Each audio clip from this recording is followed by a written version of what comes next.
உலக வரலாற்றிலேயே தாயின் மணிக்கொடிக்காக உயிரை விட்ட தியாகி திருப்பூர் குமரனின் வாரிசுகளே, உங்களுக்கு வணக்கம். தியாகம், காந்திக்கு தியாகத்தை சொல்லிக் கொடுத்த வள்ளிய தில்லையாடி வள்ளியம்மையின் வாரிசுகளே, உங்களுக்கு வணக்கம். புரட்சி கவி பாரதிதாசனின் கனவு உணர்வுகளை நனவாக்கி கொண்டிருக்கும் செங்குந்த சொந்தங்களே, உங்களுக்கு வணக்கம். பேரறிஞர் அண்ணாவின் வழி நின்று மீண்டும் ஆட்சியை நாம் பிடிப்போம் என்பதை சொல்லிக் கொண்டிருக்கிற செங்குந்த சொந்தம், உங்களுக்கு என்னுடைய வணக்கம். 48 ஆண்டு காலம் ஒரு மண்டலம் முடிந்து விட்டால் அடுத்தது புது வாழ்வுதான். செங்குந்தனுக்கு புது ஏற்றம் தான். வாழ்க வாழ்க என்று நமக்கெல்லாம் உரைத்த வேதாத்திரி மகரிஷியின் வாரிசுகளே, வாருங்கள் வாருங்கள் என்றெல்லாம் உங்களை அழைத்து இந்த மாநாட்டை சிறக்க கடைசி வரை 10 மணி ஆனாலும் சரி, 11 மணி ஆனாலும் சரி, நாம் இருந்து 20 ஆண்டு கனவுகளை நாம் இன்று ஒரு நாட்டில் ஒரே நாளிலே நாம் நிறைவேற்றி கொள்ளும் நாள் தான் ஜனவரி 31, 2016 என்றால் அது மிகையாகாது.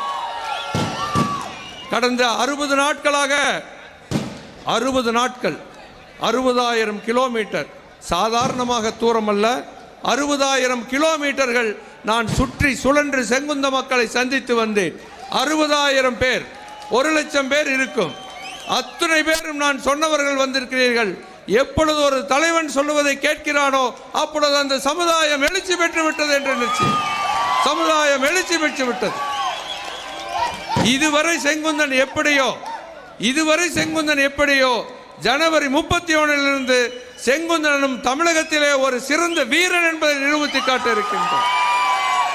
சாதாரண மக்கள் அல்ல நாம், சாதாரண மக்கள் அல்ல.